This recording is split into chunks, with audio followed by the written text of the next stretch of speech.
sejarah kene ditanya kukula sejarah mana nuker dituturkeun PRB kayak itu bisa dijawab penting aya nama. Ini sampai orang bicara pilkada ya.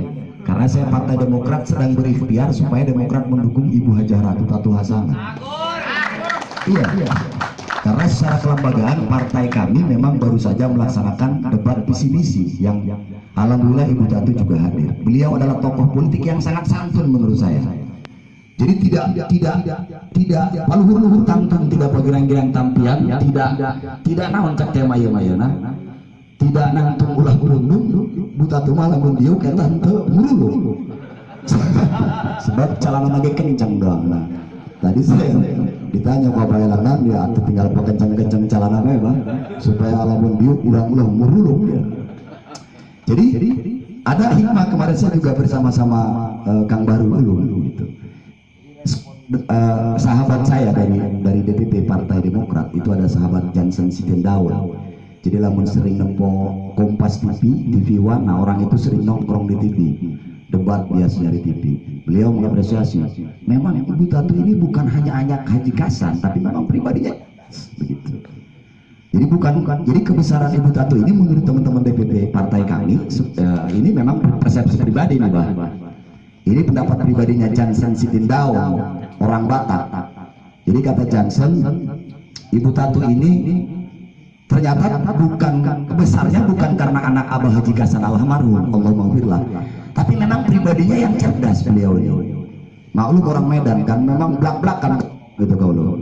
Jadi saya ngobrol di Sopikan alun-alun menemani salah satu ketua DPP partai kami itu. Beliau sebelum pulang mengatakan, aku pikir katanya ini mengandalkan kebesaran orang tuanya saja, tapi rupanya memang beliau ini orang cerdas kayak begitu.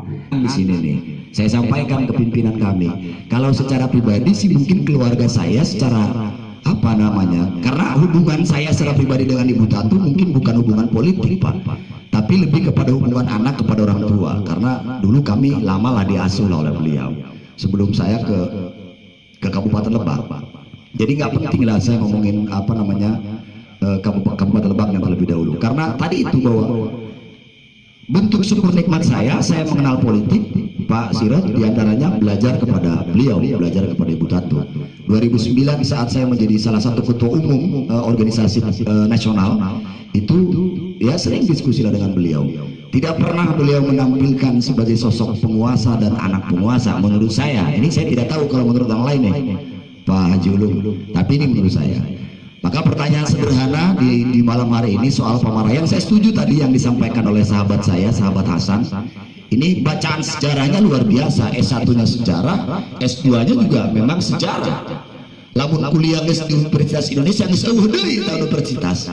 Jadi abdi lamun hayang meunang jeung si Hasan kudu kuliah ka Mekah. Karena Hasan ini kan lulusan UI, atuh neangan perguruan tinggi terbaik di Indonesia geus teu panggih deui Pak. Geus teu kabagian deui kuliah ku Hasan Bapan. Jadi artinya orang mending diteruskan kuliah teh geus saya siji bae. Jadi siji bae. Pendeknya sampaikan sama Abah Elang bahwa saya hanya mengikuti sejarah masa lalu untuk saya ciptakan sejarah di hari ini. Karena ajaran leluhur saya menciptakan sejarah tidak pernah diperuntukkan kepada para pecundang. Maka pertanyaannya sederhana buat warga Kecamatan Pamarayan dan Kabupaten Serang khususnya, Anda memilih jadi pecundang atau terus menciptakan sejarah-sejarah yang baik hari ini dan dia akan datang? Karena generasi yang hebat adalah generasi yang bermanfaat hari ini dan mampu merencanakan kebaikan-kebaikan di masa yang akan datang.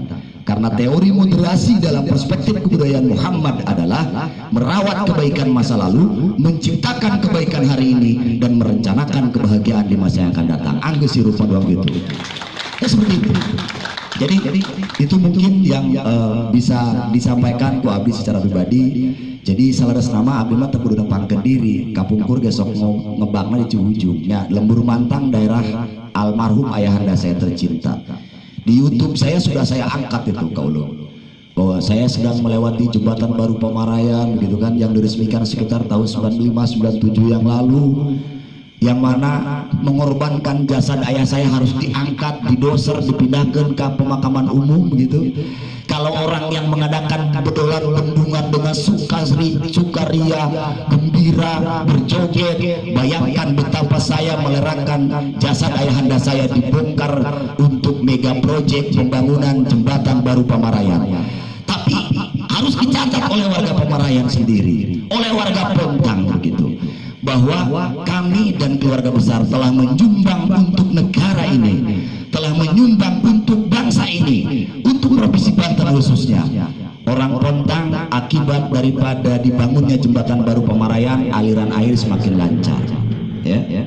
Tadi saya cerita soal sejarah berdirinya Ciujung Tewani karena sudah diceritakan sama Abah Ela.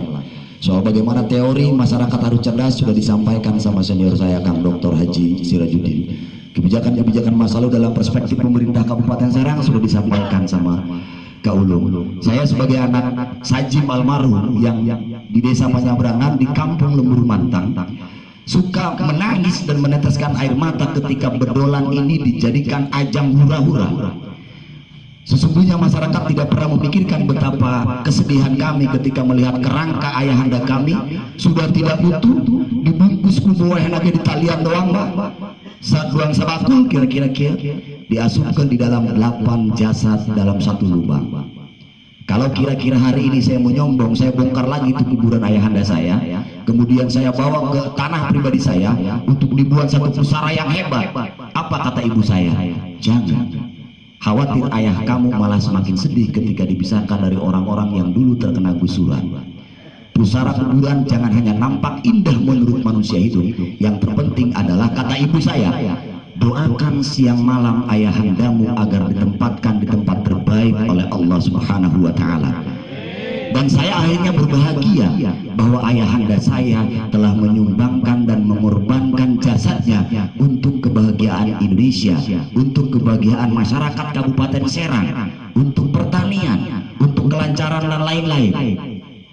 Karena faktanya jika kuburan ayahanda saya tidak dibongkar salah satunya, maka mungkin tidak akan pernah ada jembatan baru Pamarayan yang saat itu menjadi salah satu mega proyek Kementerian PU Pengairan oleh pemerintah pusat di zaman Pak Soeharto. Saya ingin izin di forum ini, mohon doakan ayahanda saya agar tetap ditempatkan di tempat terbaik dan terus menjadi pribadi yang husnul khotimah. Jadi pertanyaan ketiga tadi, mari kita jawab bareng-bareng kusadayana, sanajan teu make cacahan orang dina penting ieu, urang arek memilih menjadi generasi mana? Apakah urang hayang doang Abu Bakar Siddiq sebagai pelopor kebenaran? Apakah urang memilih seperti Umar bin Khattab anu teu pernah sieun, lamun bener kudu dibela, salah ge kudu dijelaskan salahna, ulah salah jadi bener, bener jadi salah. Apakah urang arek doang Khalid bin Walid ketika urang instruk adalah butatu, ikhtiar adalah ngadirikeun Kabupaten Serang anu baldatun thayyibatun wa rabbun ghafur. Lalu apakah orang dalam konteks keilmuan ingin seperti Imam Asy-Syafi'i dalam madzhabul arba'ah? Imam Syafi'i adalah salah satu madhab yang dianut oleh sebagian besar warga Indonesia. Tahlilan, fikihna ulama pemuni salamun napal kulit jeung lalaki batal. Eta boga Imam Syafi'i. Lamun maca lembar ayeuna, lembar isukana Imam Syafi'i macan dibaca ge geus apal. Eta begitu luar biasa Allah memberikan kelebihan kepada Imam Syafi'i yang belum dibaca saja sudah hafal. Lalu di mana posisi orang hari ini? Di mana? Tak iya nuku-nuku orang dijawab barengan. Generasi mana orang ieu? Generasi nu nyieun kebaikan apa generasi nu nyieun hal anu leuwih acak-acakan? Isukan orang memasuki tahun politik, pemilihan kepala daerah adalah bentuk ikhtiar orang. Ulah golput, sebab lamun golput ulah sok mentahan raskin, lamun golput ulah hayang dibere berobat gratis, lamun golput ulah sok maju-maju ke jalan kabupati, lamun golput ulah sok mengkritik pemerintah, eueuh cicing bae, ulah kekentringanan, nyumbang tanah ganti naon teu sok kadang-kadang teu pugu-pugu asa pangmilihna bae, ngomongkeun pamimpin pan bekina, padahal dina waktu pemilihan teu datang-datang acan ka TPS, pan goblok tanu kitu eta. Lamun zaman baheula mah dibelah hulu kata Pak. Weh awas ya. listarian karena belah-belahan segala macam. Berarti hayang nyandung memang ya bahaya. Sebelum sekarang ya yang turunan dia kan gitu. Jadi mungkin itu anu tiasa didugikan buang di Bapak hadirin sadayana. Hapunten bilih aya cariosan roda dianggap berlebihan lah bah, mohon izin.